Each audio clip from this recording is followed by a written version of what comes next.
Welcome to the Salmon Runs YouTube. Enjoy the video. You start at the interior and follow the stain to the roofline. This tells you the leak path. Once located, clear nearby debris and rust so repairs bond. Use a wire brush, then blow off dust. Make quick measurements of seam spacing and any loose screws, because accurate gaps mean the right fastener or sealant choice. While you work, keep a tarp ready to stop active drips so you can inspect seams safely and continue without creating new water damage. Now you tackle the middle, fasteners and seams. First, remove and replace any rusted or backed-out screws with rubber washer roofing screws. Snug them to hand tight plus an 1/8 turn to compress the washer.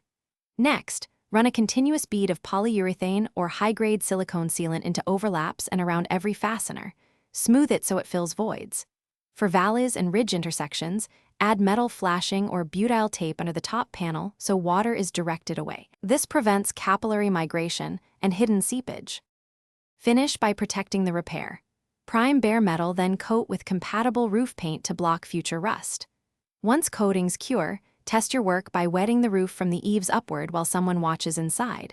Check for drips for 15 to 30 minutes so small leaks show. If water reappears, isolate the section and reseal edge to edge or replace the affected panel. If uncertainty remains, call a pro. This troubleshooting step saves time and prevents repeated patching of hidden failures. Thanks for watching. Consider subscribing if we helped you.